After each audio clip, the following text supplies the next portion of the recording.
The internet is a vast and endless abyss. Most of us only skim the surface, browsing social media, watching videos, reading news. But beneath the surface lies something darker, something twisted. The deep web, and beyond that, the dark web. A place where rules don't exist, where anonymity fuels depravity, and where the most disturbing secrets of the internet are buried.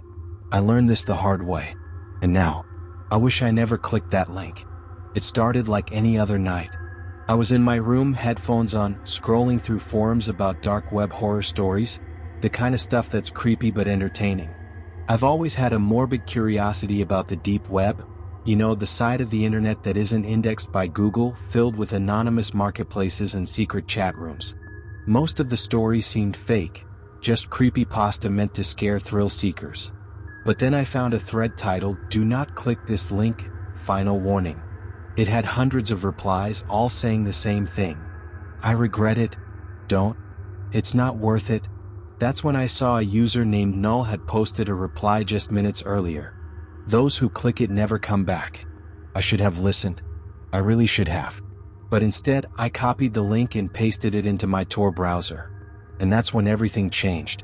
At first, the site looked empty. Just a black screen. Then, after a few seconds, a single line of red text appeared. "Welcome to the room." Below it, a chat box popped up, but there were no usernames, no messages. Just an empty void. Then the messages started appearing. "You are not supposed to be here. Turn back before it's too late. He is watching." My stomach dropped. This wasn't normal. This wasn't a creepy deep web game. The messages kept flooding in, faster and more erratic. "He sees you. He is coming." Then, my webcam light turned on. My blood turned to ice. I never turned my webcam on. I scrambled to unplug it, but before I could, a video feed appeared in the corner of the site. It was me, sitting in my dark room. A live feed. But then, something moved behind me. I spun around, heart hammering. Nothing. But when I looked back at the screen, the figure was still there, standing just behind me, watching. I slammed my laptop shut. My heart pounded in my ears. I was done. No more dark web horror stories, no more creepy internet mysteries. But it wasn't over. Not even close. Seconds later, my phone buzzed. No caller ID. A text message appeared. "You shouldn't have left." I froze. My hands were shaking as I stared at the screen. Then my phone rang. I hesitated and answered. Silence. Then breathing. Slow. Ragged. Like something wasn't just on the other end of the line, but right next to me. Then a whisper. "Look outside." I didn't want to, but some morbid instinct made me glance toward my window. The street was empty. Dark. But then, a shadow shifted beneath the street lamp. It wasn't just standing there. It was watching. I slammed my curtains shut and locked my door.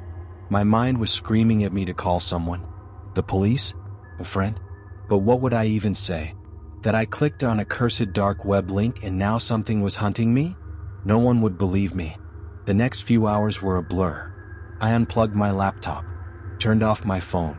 I even shut off my Wi-Fi. But then, the knocking started. Soft at first. Just a gentle tap on my window. Then louder. Then, my front door. By the time I grabbed the nearest thing I could use as a weapon, my phone buzzed one last time. A single image. A picture of my house. Then a text. "I'm already inside." I don't remember much after that. Just running. Just terror. I must have blacked out because the next thing I knew, I woke up on the floor of my living room. The house was empty. My phone was dead. My laptop was fried. The only thing left was a note. A single scrap of paper placed neatly beside me. In the same red text I saw on that cursed website. "See you again soon." I moved out the next day. Changed my number. Threw out my laptop. But sometimes, late at night, I still hear the knocking. And when I check my phone, there's always a message. "Look outside." That was my real dark web experience. Maybe it was a sick prank. Maybe I imagined some of it. Or maybe something from the dark web found me. If you've ever come across something unsettling online, let me know in the comments. And if you enjoy creepy dark web stories, terrifying true horror experiences, and more. Subscribe, because some nightmares are real.